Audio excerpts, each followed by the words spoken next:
Hey guys, what's up? Welcome back to another video. In this video, I'm going to be talking about the recent earnings announcement that came out for Accenture for their third quarter fiscal year 2022 earnings results. We can see that their stock is up about $12 from the last trading day.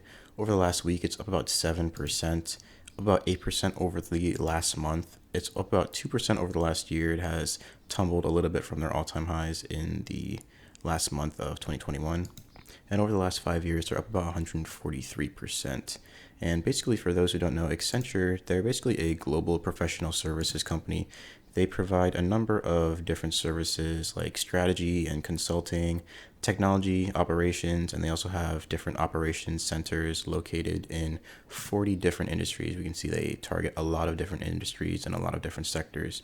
So they basically just provide a bunch of different services to a bunch of different clients and provide their skill set to help improve operations efficiency in different sectors for different companies. And so basically in this video, I'm going to go into their earnings report, as we can see right here, and go through their financial statements to see what their earnings results were for their third quarter of fiscal year 2022. And then I'm also going to end the video off with a discounted cash flow analysis to figure out what the intrinsic value of Accenture is from a value investing perspective. So thanks in advance for leaving a like on this video, and let's get right into it. So as we can see right here, this is their consolidated income statement, and we have the left side of the income statement right here, which shows the year-over-year results for the 3 months ended May 31st, 2021 and May 31st, 2022. And then on this side, it's the year-over-year results for the 9 months ended May 31st, 2021 and 2022. So this one is for the first 3 quarters of each fiscal year, and this one is for the third quarter of each fiscal year. So for this video, I'm just going to look at the third quarter since we're mainly just analyzing the third quarter for Accenture just to save some time here. So we can see right here that their revenues are up year over year from about $13 billion to about $16 billion in the third quarter of 2022. And then we can also see that their operating income is up from 2.1 billion to 2.6 billion. So their revenues increased by about 22% year over year, and then their operating income increased by about 23% year over year. And then all the way down here, we can see their net income is up from about 1.5 billion to 1.8 billion in the third quarter of 2022. And that's an increase of about 16% year over year. So pretty good growth for Accenture in these areas. And also, if I scroll down here, we can see they broke up their revenues by market. So they have their revenues broken up by geographic market and then also by their different industry groups. So we can see that the majority of their revenues do come from North America. And then they also have a very large, substantial portion of their revenues that come from Europe, and then also from developing and growth markets in other underdeveloped third world country type of markets.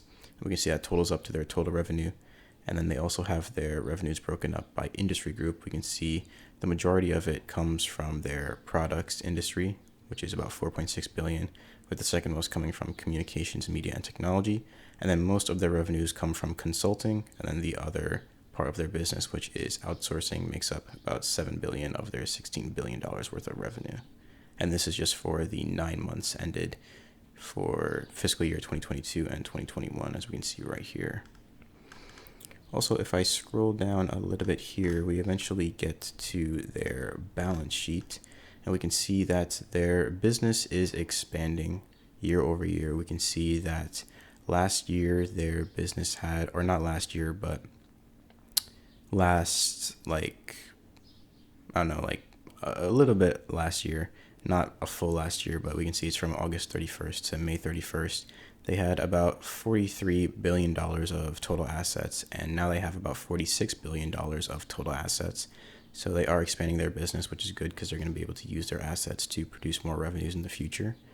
And we can also see that their total current liabilities come out to be about 16.5 billion, up from $15 billion in the last year.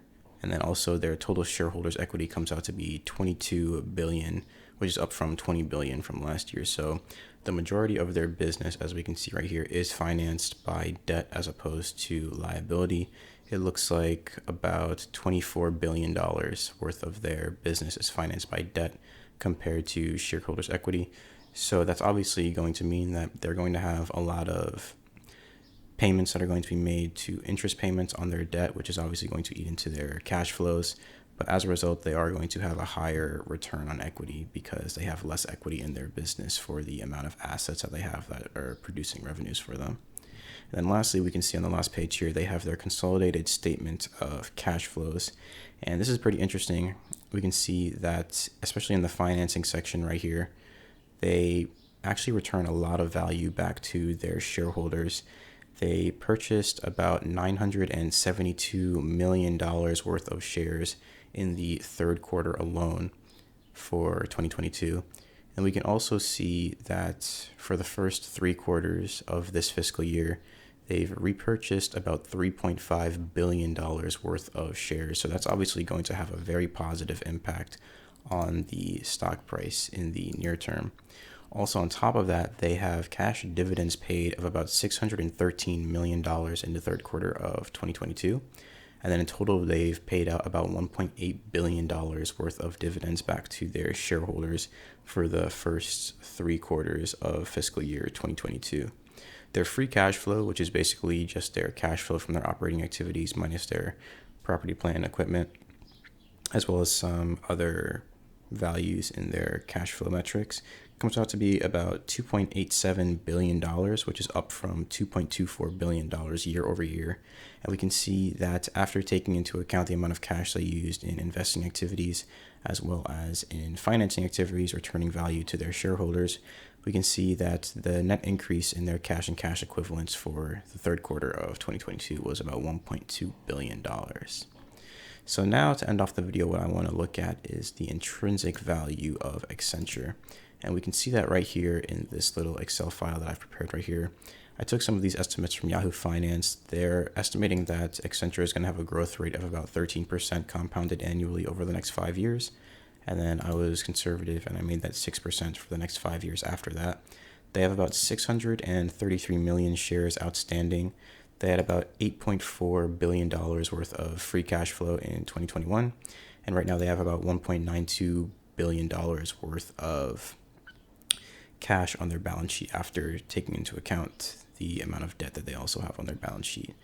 And taking into consideration that we want to get at least a 10% return on our investment, the intrinsic value per share that we would want to buy into Accenture at is $239 per share, with a 30% margin of safety of 167 and a 50% margin of safety of 119, which compared to their current share price means that Accenture might still be a little bit overvalued here. It says that their intrinsic value per share is about $239 per share, and they're currently trading at about $299 per share. So judging by that, they could potentially be overvalued. They are trading at a price to earnings ratio of about 30 times earnings right now, and they have a market cap of about 100 to 200 billion, around that range. So definitely a lot of room for growth for Accenture. One of their main competitors, as we can see right here from this competitor analysis that I did on the right side, is in fact Epam Systems. And we've looked into Epam Systems a little bit on this channel before. It's like one of my most popular videos on this channel for some reason. But obviously from Epam Systems, we saw that they took a major hit to their stock price before. If I look up Epam Systems here, they took a pretty substantial hit to their stock price here as a result of the fact that a large portion of their business in Russia was shut down. And so that had a really big impact on Epam Systems. Accenture also shut down a good portion of their business from Russia, but it didn't make up nearly as large of a percentage of their business as it did for Epam Systems. And so as a result, their stock price was not hit nearly as hard as Epam Systems. But obviously we can see that from an analytical perspective, Epam has a lower gross profit margin than Accenture. They have a 31% gross profit margin compared to Accenture's 32%, but they do have a higher net profit margin by about 1 percentage point. And they also have about almost like a little bit under 1 percentage point greater of a return on their assets. So Accenture and Epam Systems are pretty much almost neck and neck in terms of business efficiency. And then also both of these businesses are competitive to IBM. IBM has a higher gross profit margin than both of them, but they also have a lower net profit margin and a lower return on their assets in both companies. So it'll be interesting to see where Accenture goes in the near future, if it'll actually end up increasing in value or decreasing in value, or if it's still a good buying price at the current share price. Obviously, from this analysis, it would look like they could potentially be overvalued at the moment, but obviously with models like this, they aren't completely perfect, but they are models that we can use to gain a little bit of an understanding of where the investment could potentially be priced at, give or take a couple of different assumptions, obviously. But I would love to know what everyone watching this video thinks about Accenture. Is it a good buy at the current buying price right now? Definitely let me know in the comment section down below. Leave a like on the video, subscribe to the channel, and I'll see everyone in the next one.